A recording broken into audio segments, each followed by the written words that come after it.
തിരുവാതുക്കൽ ദമ്പതികളെ കൊന്ന കേസിലെ പ്രതി അസംകാരൻ അമിത്തിന്റെ അറസ്റ്റിലേക്ക് നയിച്ചത് മൊബൈൽ ഫോൺ ഓണാക്കിയതിൽ. കൂടാതെ അമിതുമായുള്ള തെളിവെടുപ്പിന് പിന്നാലെ പോലീസിന് ഹാർഡ് ഡിസ്കും ലഭിച്ചിരിക്കുന്നു. നിമിഷ നേരത്തേക്കാണ് കൊല്ലപ്പെട്ട വിജയകുമാറിന്റെ ഫോൺ ഓണായതെങ്കിലും പോലീസിന് കൃത്യമായ ടവർ ലൊക്കേഷൻ ലഭിച്ചു. തൃശൂർ മാളയിലെ മേലഡൂരിൽ നിന്നാണ് പ്രതി പിടിയിലായത്. കോട്ടയം ജില്ലാ പോലീസ് മേധാവി ഷാഹുൽ ഹമീദിന്റെ നേതൃത്വത്തിലുള്ള സംഘമാണ് പ്രതിയെ പിടികൂടിയത്. ഇന്നലെ രാത്രി ട്രെയിൻ മാർഗമാണ് പ്രതി കോട്ടയത്ത് നിന്നും എറണാകുളം വരെ എത്തിയതെന്നാണ് പോലീസിന് ലഭിക്കുന്ന വിവരം. എറണാകുളത്ത് നിന്നും ഇയാൾ പെരുമ്പാവൂരിലെത്തി. തുടർന്ന് തൃശൂരിലേക്ക് ബസ് മാർഗം രക്ഷപ്പെടുകയായിരുന്നു. ഇയാളിടയ്ക്ക് വിജയകുമാറിന്റെ മൊബൈൽ ഫോൺ ഉപയോഗിച്ചതും ജിമെയിൽ ഉപയോഗിച്ചതുമാണ് കേസിൽ നിർണായകമായി മാറിയതെന്ന് പോലീസ് പറയുന്നു. ലഭിക്കുന്ന പുതിയ വിവരം അനുസരിച്ച് പ്രതിയുമായിട്ടുള്ള പോലീസിന്റെ തെളിവെടുപ്പിൽ കാണാതായ ഹാർഡ് ഡിസ്ക് പോലീസിന് ലഭിച്ചു എന്നതാണ്. പ്രതി തന്നെയാണ് വിജയകുമാറിന്റെ വീടിനടുത്തുള്ള സ്ഥലം വെളിപ്പെടുത്തിയത്.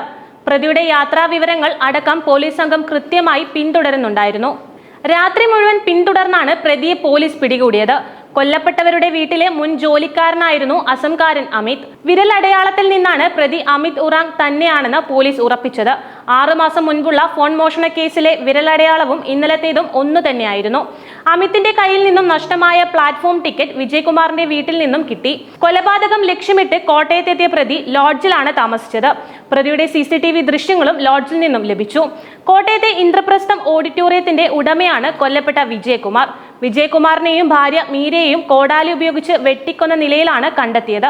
കൊലപാതകം നടന്ന തിരുവാതുക്കലിലെ 6 അടി ഉയരമുള്ള മതിലോട് കൂടിയ വലിയ വീടിന് CCTV ക്യാമറകളും കാവൽ നായയും ഉണ്ടായിരുന്നു. സംഭവ സ്ഥലത്ത് കാവൽ നായ കുരച്ചില്ല. മാത്രമല്ല വീട്ടിലെ CCTV ദൃശ്യങ്ങൾ അടങ്ങിയ DVRും കാണാനില്ലായിരുന്നു.